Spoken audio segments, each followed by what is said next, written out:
Yo, Mr. Hustle, what a big day on the gaming front today. Absolutely. We got a action-packed day in gaming, metaverse, all the above. I'm excited to have you on board today on such a hectic day to kind of go back and forth and decipher what's going on. Yeah, we should talk about Facebook because it looks like their metaverse efforts are an absolute abortion, right? I would definitely say they are. Their metaverse efforts are looking worse by the day. Yeah. Okay, so we got to talk about that. We got to talk about Sanbox because there were rumors that Facebook bought Sanbox. Garbage.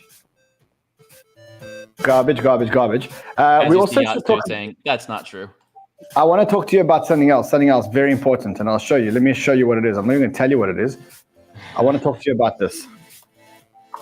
This is what I want to talk to you about. Let me share my screen for a second. Yeah, go for it. Let's talk about that. Let's talk about why ImmutableX is up. Well, it was up 40%, now up 30%. Yeah, absolutely. We got a lot to dig into today. I'm excited. Like I said, good day to have you on. Let's get into it. 15 seconds. Guidance is internal. 12, 11, 10, 9. Ignition sequence start. 6, 5, 4, 3, 2, 1. If you ain't here to hustle, why is you here? But if you here to hustle, the moon is near. It's crypto Banter, not financial advice. If you don't listen, what's the cost, what's the price? This ain't a game, put you on game. I know you don't play, but ain't a percent. If you ain't here to hustle, why is you here? But if you here to hustle, the moon is near. It's crypto Banter, not financial advice. If you don't listen, what's the cost, what's the price? This ain't a game, put you on game. I know you don't play, but ain't a play. If you get lost, show you the way. Yo. Welcome back, my friend. We got a 30% bounce today on a pretty large project like ImmutableX. There's only one or two things around the space that would cause such a big, drastic one-day move for a project like this, and that would be institutional interest and institutional money. And as we see GameStop and ImmutableX coming up with a layer 2 partnership here for the gaming NFT marketplace that will be powered by GameStop. I do think this is pretty huge. So good to see that price action. It's huge. So let's talk about that. Let's talk about Facebook. Let's talk about the Facebook numbers. Let's also talk about NFTs because I want to have a discussion with you about NFTs. I think that a lot of these NFTs, they're going to go to zero. And I think today what I want to do is I want to align with you in terms of what's going to zero and what we think is going to be for long periods of time, how people should look at buying NFTs. You know, I'm not the best NFT buyer in the world. Okay, I know I'm not the best NFT buyer in the world, but I do want to set some kind of formula for people buying NFTs just like me. Yeah, definitely. And we can talk about the utility points to look for and just kind of, green flags and red flags in a project that you want to potentially be holding. Oh, let's start off by talking about Facebook and their abortion of numbers. I mean, the numbers themselves, like they weren't actually that bad. Like the numbers, they still got 2 billion monthly users. I mean, that's a lot of users, right? Yeah, absolutely. Even how much it's died too. Think about. Yeah. I mean, I don't use Facebook. Like you mentioned this morning, you don't use Facebook these days, so it's really like a question of like, that's crazy where social media is, right? So what are the numbers for Twitter and stuff like that? You have to think. So look at this. So Facebook is down 26% today. 26%. Just to give you an idea, let's just quickly look at what that means in terms of actual numbers, because I think that'll give you an idea. You know, you're talking about 26%. Give me a second. Let me try and find out what Facebook. I mean, as far as the stock market goes, that's insane. So the market cap of Facebook is 662 billion. Yesterday it was about 30% higher. So I think that they've wiped off $250 billion off their market cap in one day because of the results that they published. Just understand what that means. And all of this because they slightly missed their numbers and because there is one division within Facebook which is burning cash. And that division that is burning cash in Facebook burnt $10 billion worth of cash. And the division that is burning $10 billion worth of cash is the Metaverse project. Yeah. Absolutely. As you see, Zuckerberg says Metaverse is the priority over Instagram, Facebook, WhatsApp. And yeah, the financing they're putting into this. And like you said, what do they have to show for it right now? A couple of videos with Mark Zuckerberg in a world that, doesn't really look like, honestly, it doesn't look like something I would want to participate in even. I just don't think that the centralization mindset understands what they need to bring to the table with the metaverse, right? So the metaverse is supposed to be decentralized, but more than that, it's supposed to be about culture and about, what's going on currently and what kind of world do you want to interact in. And I just don't see Mark Zuckerberg's product being that product. Wow, what do you mean? I mean, I actually thought that, hold on. I actually thought that this was pretty good. You didn't like this? You wouldn't buy this? Teleporting around the metaverse is going to be like clicking a link on the internet. Your home is that's not what I want to look like in the you know what I mean? Like that's just not what I want to be doing. No, this is why I don't think Mark Zuckerberg gets it. I mean, maybe he does get it, but I mean, a real metaverse or the metaverse that we want to go in doesn't look like that. Oh, I agree completely. There's so many different variations of a world, and I've talked about it on recent shows like Network. Like if you want to go into a world, why wouldn't you want to go into a world with yachts and Cybertrucks and Lambos and motorcycles? Like a really cool environment. Like that's the type of stuff you want to get involved in. You don't want to just go into a metaverse that you don't enjoy and that you don't like want to live in, right? And I think that's the problem with like what's currently out there right now. And even with like the Sandbox, right? This is, the metaverse, and I'll just pop this on the screen real quick so I can show you. But like, you got to think this is the current iteration of what we're calling a metaverse. And I'll just pull up a quick game real quick. Bank Robber will play.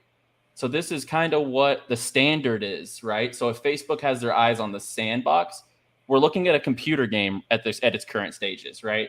And what we're looking at here is no more than a computer game with NFT assets, land plots, stuff like that. These are little mini games you can just build inside the economy. And in my opinion, like it's so early stages that if that's like really what Facebook has their eye on, they're not going to build what's going to stick around for years to come. It's got to be culturally effective. Like I just want to ask you, is this the world that you would be spending your time in, Rand? I wouldn't. Yeah, I mean, I must say, I'd spend much more time in the Sandbox because I feel like it's a much more authentic metaverse experience. But even Sandbox is not exactly where I want to be. Even Sandbox is not exactly where I want to be. In fact, I watched your video yesterday. You made a video yesterday around the ultimate metaverse. You spoke about Wilder World. You spoke about Victoria VR. You showed a network. You showed a whole lot of others. Those people that haven't seen it, go and watch this video over here about that Hustle did yesterday about the ultimate metaverse tokens. It really does give you an amazing perspective of what metaverses can be like. Victoria VR, Shirley Thompson says, yes, you featured them yesterday. Amazing. Yeah, and that's the type of worlds you want to get in, right? You don't want to live in some sort of just like, you want to get involved in something that makes you feel like intimately about it, right? So if it's a higher class asset world that you get into, or just basically escaping your reality, right? I don't want to play a game that seems close to my reality. If I'm going to get into the metaverse, it's going to be because there's something there that's like elevating what I'm living, right? You want to have an elevated experience, an enhanced experience. And I think those worlds are out there. And that's what I've been trying to cover, just kind of open people's eyes to what each product is presenting. Because culturally, I would spend way more time in a network or a wilder world than I would a Sandbox, for example. I feel like I fit in with that type of culture much more. Exactly. And I guess that's what metaverses are about. It's about culture. In fact, I think that's what the whole of NFTs have actually become about. And that is about culture. I don't think it's about fancy JPEGs. It's about culture and where you feel that you best fit in. And that's maybe why Bored Apes are having discussions with Andreessen at valuations of, I mean, if I'm not mistaken, $5 billion. $5 billion as the creators of Bored Apes are discussing with the Silicon Valley investor Andreessen Horowitz that would value it up to $5 billion. Holy shit. So let's talk about $5 billion. Let's understand, what are they paying $5 billion for? So you got to think of not only it's not a it goes way beyond a JPEG. And I think that's where people who are new to the NFT space, everyone goes through that process, right? Of like, okay, I can right click this and put it as my profile picture. What's the big deal? Yada, yada.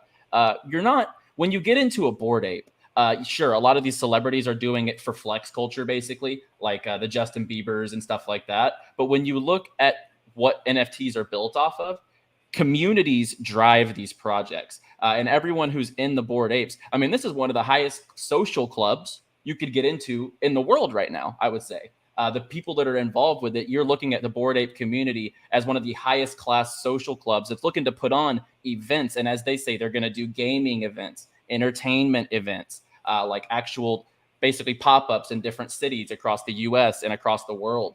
So Bored Apes is building a cultural movement beyond just a right click, save as, and basically, move on. It's not just a JPEG. So this is probably a good place to get into our discussion around the difference between fancy JPEGs and JPEGs which are actually going to have value going forward. And the reason why I say that is I see a lot of people buying a lot of JPEGs, NFTs, because they believe that they can flip it and make money. That's the one type of buyer. And if I think of the value of NFTs, the way I see the value of NFTs, there are probably 3 or 4 categories of value.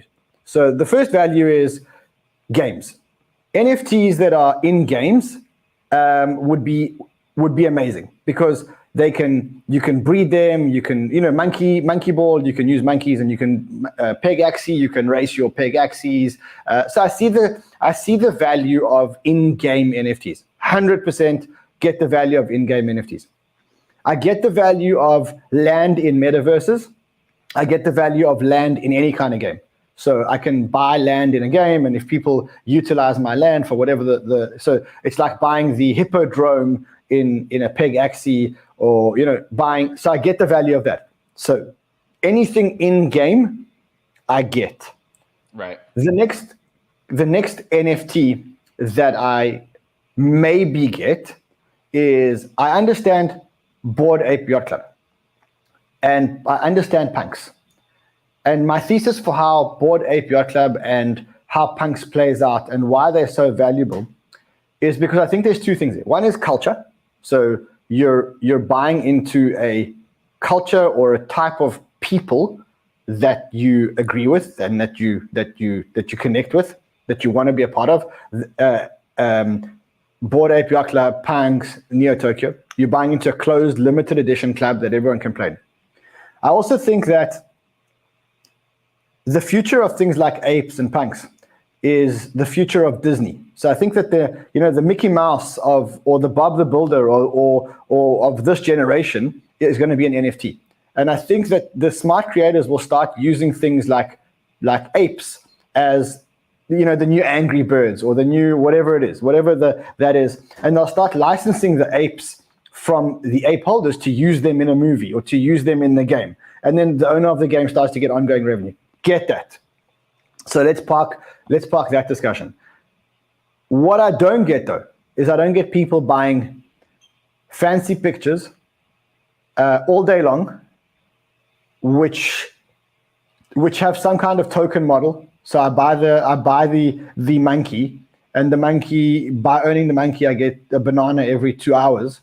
And when I get 100 bananas, I can then breed another monkey. I think that's people falling for game theory. And I think when this whole thing falls into a heap, those people are going to be left holding expensive JPEGs, and 99% of them are going to be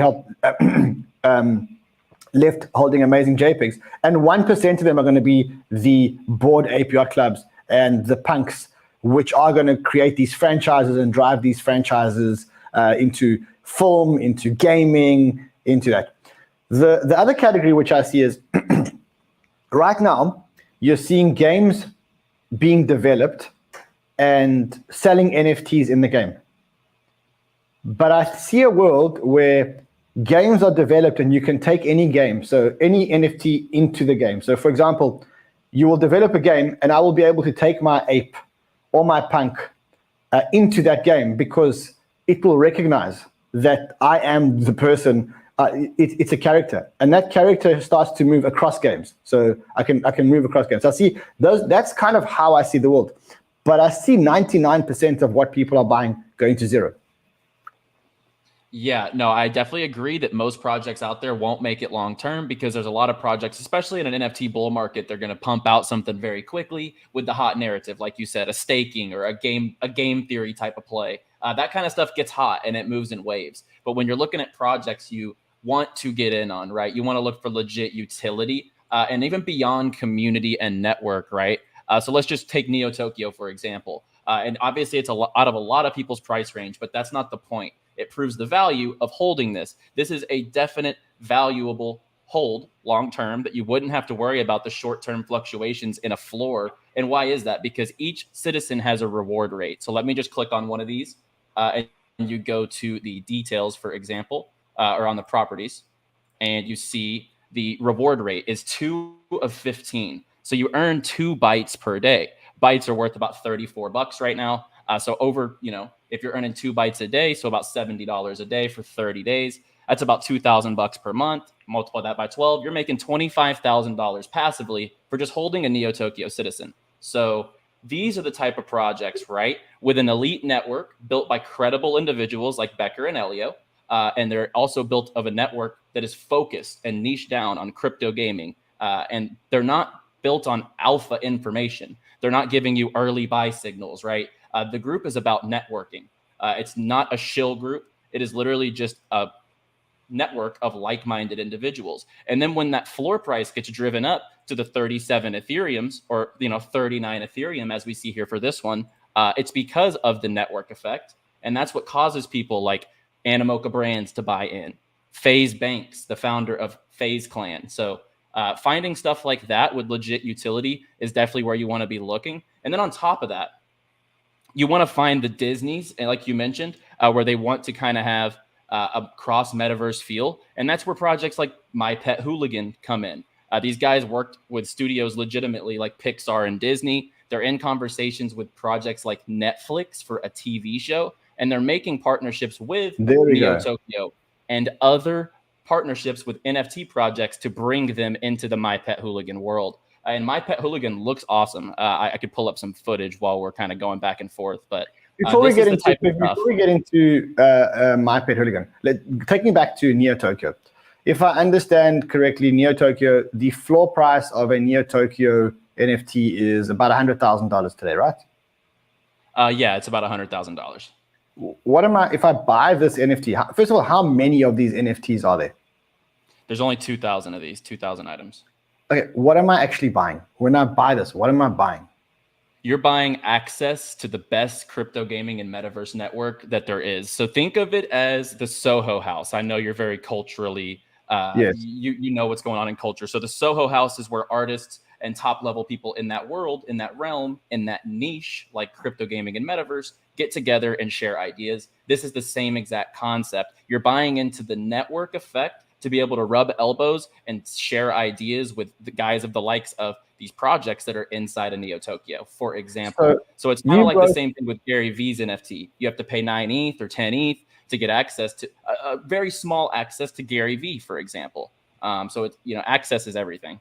So you wrote this amazing article. It's on the website around what is NeoTokyio. I think it explains it beautifully. But take me into NeoTokyio. So your hustle. I know you own an NFT. You bought an NFT. Yeah, I have an outer identity right now. These are 8 ETH floor, and we're waiting. I actually compete tomorrow for my item rarity in the meta tournament. So they're having their own esports events, and I'm about to compete for my item rarity in a video game tomorrow. So take me into. Can you take me into NeoTokyio? Take me there. Show me. What is it? I can't.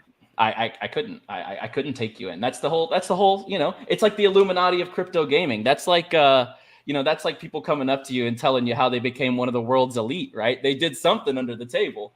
It's kind of like that.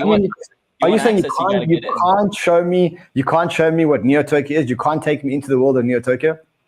I mean, I can't open you up the Discord or anything like that. No, I mean, you have to buy, you have to get into that. So let's just, I'll take you somewhere. We can take a look at NeoTokyio Tools, and you can see all the different things regarding. Wow, and it's down. But let's just see here if I can get another page. Yeah, absolutely. So you can see here the floor prices, and this is going to build towards their eventual world, their eventual metaverse of NeoTokyio. So they're building all these games and stuff within NeoTokyio. Becker is, and Elio, etc. And the game theory behind it is huge. Like you have the floor price, and you have like a class here. So I wish I could expand that. You have a nerd, a cook, a grunt, a developer, a driver, a bartender. So you all play a part in this world, right? You see your reward rate, you have your weapons, all that stuff. So it's really building up to a full metaverse world. I'm getting serious. I'm getting serious fucking FOMO. Well, Brand, I'm going to tell you this right now, and this is no BS. Like this is probably the most worthwhile purchase you would make for the metaverse in a long time. I would just tell you that. That's not even $100,000, and you'll earn the yield back in 1 to 4 years, depending upon the price of bytes, as I mentioned. So you earn bytes every single day, and if you just hold this NFT, oh, and by the way, every year. A byte gets added to your reward rate. So next year, if you have 2, you would earn 3 per day. The next year, you would earn 4 per day. Okay, I'm just saying, Rand. This is the one project that if you would drop a lot of money on, I would say to get into it because it would be more than worthwhile. And if you're looking for access, I know you have plenty of connections, but being in that group is definitely high level access. And when these were minted, when the NFTs in NeoTokyio were minted, they were, if I remember correctly, you had to answer a couple of riddles to get in, right? So you had to solve a couple of riddles, and then they minted 2,000 of them, right? Yeah. So what they did, they created a riddle system. So instead of the whales being able to just buy in up front and dump in on the project, so a lot of these mints, like you said, people get in and they flip them immediately, and then they go to zero because a lot of projects are garbage. But NeoTokyio, they knew what they were doing up front. So they made a riddle system. So instead of the whales just being able to spend whatever amount to get in, it was free, but you had to solve riddles throughout a series of weeks. And then when this minted, they kind of went radio silent for holders, and they let people flip out of it. And the floor price started coming down, and then they dropped utility. They gave the holders land. They gave them items, and they gave them a vault. And that all equates to the citizen here, which is worth 37 Ethereum. And so you have the one that you bought is a? I have an outer citizen. So like I said, tomorrow, actually, we compete for our item rarity on the meta tournament, and we'll be playing PubG. So I will actually be becoming a PubG pro within the next 36 hours, Ran. I will have to become a high-level PubG. Show me PubG. You want to see PubG? Okay. I want to see PubG. I want to see what you're going to play. And so what, you're going to go and play against someone else, a whole lot of people? 4,000 people in this tournament. We're fighting for item rarity.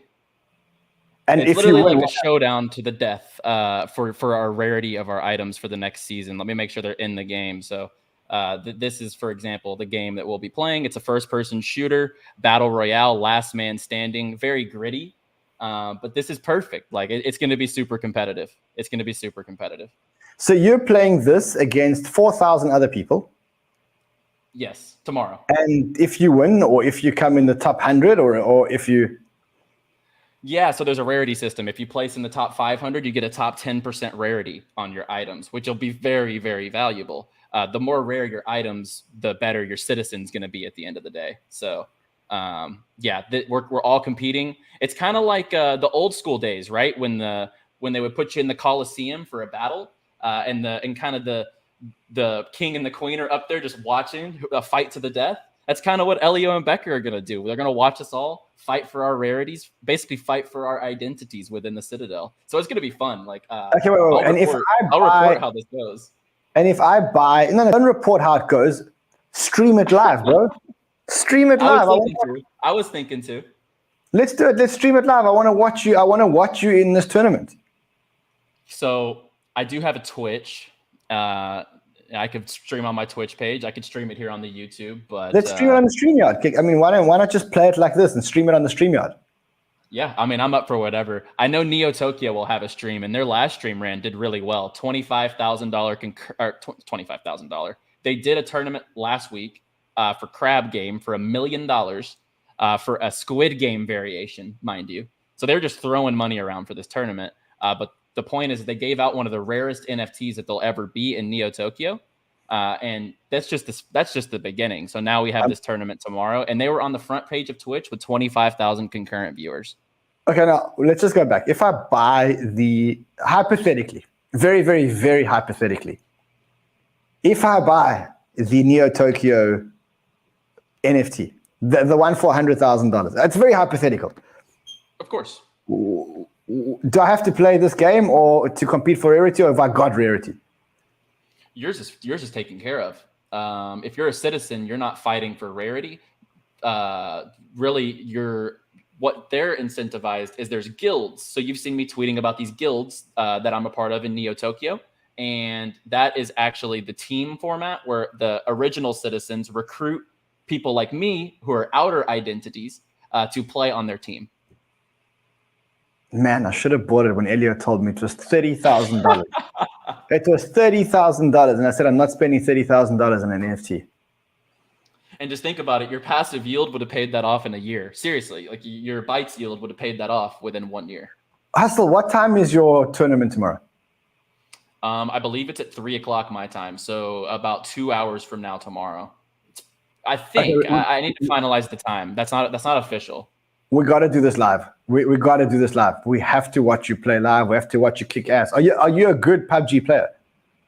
I haven't put in the hours yet needed to perfect my craft, but I did 6 years of competitive Call of Duty at a very high level, and I know some of my potential Call of Duty teammates could be in the chat too, so they could vouch for that. But I can pick up the game very quick. We'll be let's just say, Rand, by tomorrow, I'll be a semi-pro level PubG player. Okay, we got to watch this. I mean, we got to. You understand that we have to watch this. By the way, while we have been speaking, Microsoft CEO has come out with some news, and he says the metaverse is the next internet, the embodied experience. Same thing that Morgan Stanley says: $8 trillion projected industry that will take over the internet. Holy shit! Holy shit! And we are here, and we're here first. And if you're watching in the game, well. That's it. Hustle, we got to watch the game tomorrow. It's not only me. Now the comments are going crazy. They all want to watch the game. I know. I see it. No, I see it. I have the comments up here. I definitely see it. We'll put something together. We got to watch the game tomorrow. Yeah. Okay. I got it. You know, and I'm going to think about whether I should buy an NFT. I mean, let's just, again, this is all very hypothetical, but hypothetically, if I was going to buy this NFT, this NeoTokyo NFT, where would I buy it? OpenSea. Yeah, so the easiest way would just be to buy a citizen off of OpenSea. Let's quickly go there and just. By the way, speaking of OpenSea, what do you think of Looks? What do you think of LooksRare, which is, I guess you can call it an OpenSea competitor? Yeah, you know, I think it's good, and I think it's a good initiative, but I think their little wave will come to an end. They're really hot from the airdrop, right? And they have really ludicrous staking.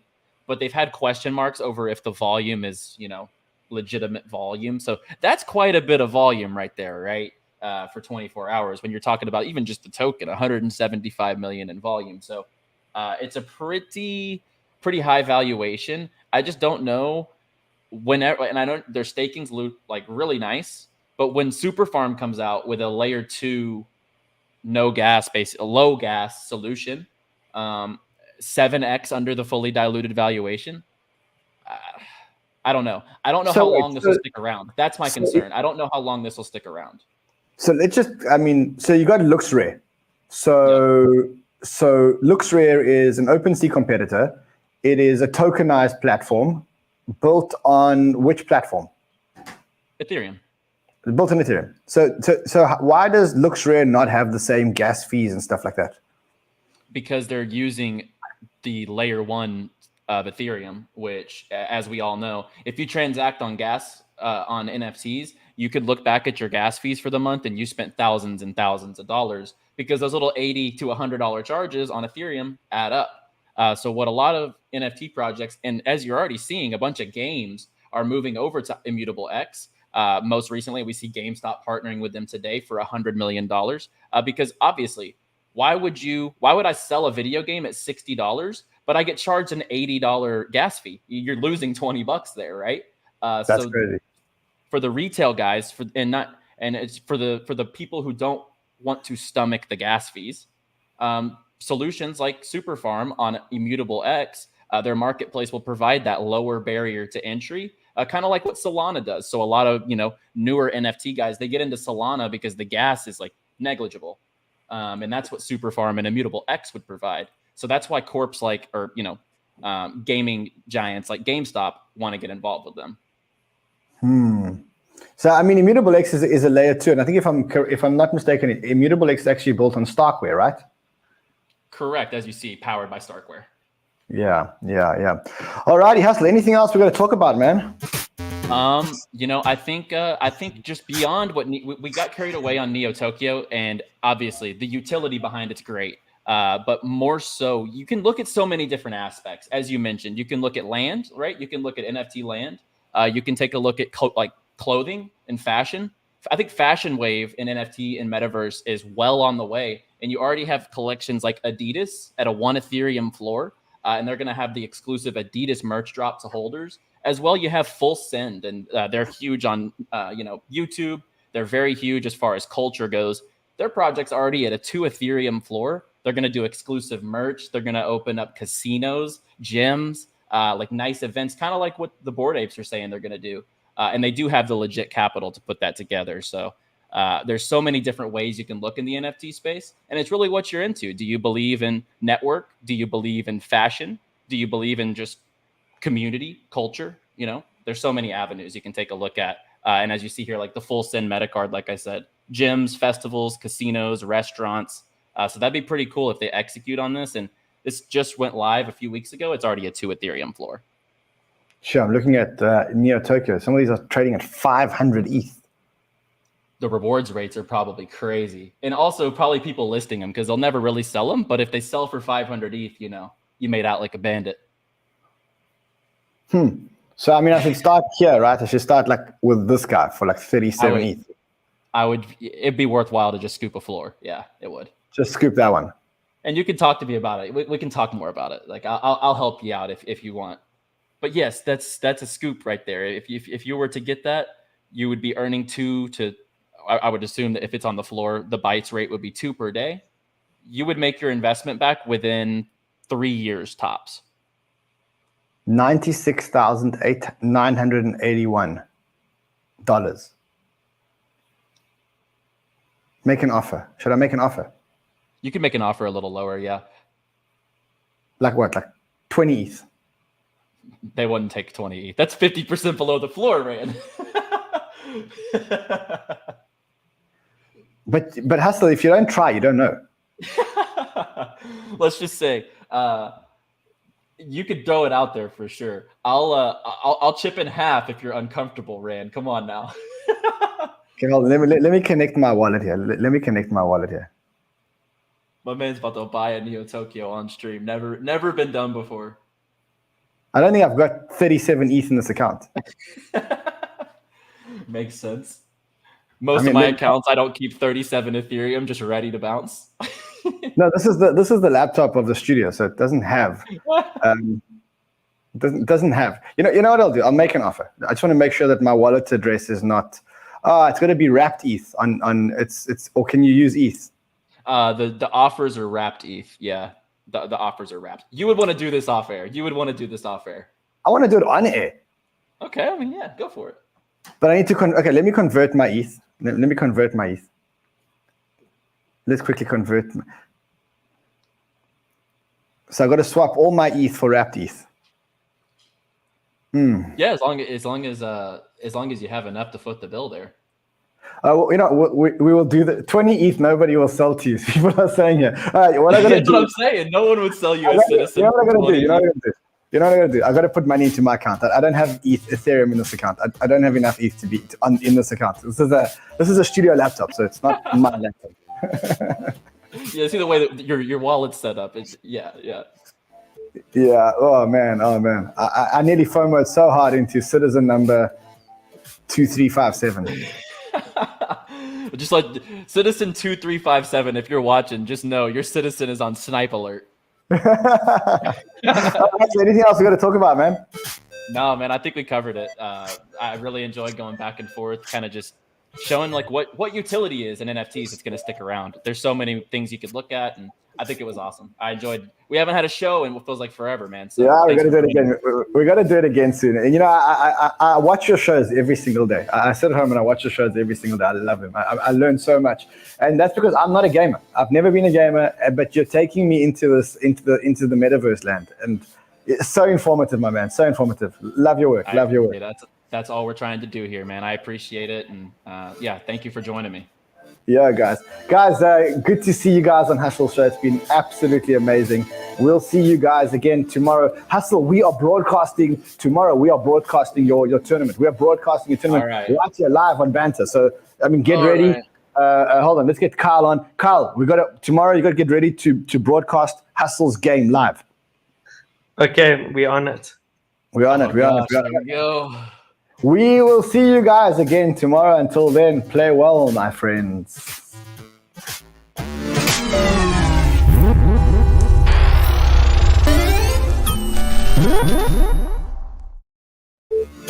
I'm lucky there was not 37 ETH in that wallet, because I would have. Oh, you would already be an owner. Yep. I would be a NeoTokyio owner. I got such bad FOMO on that show.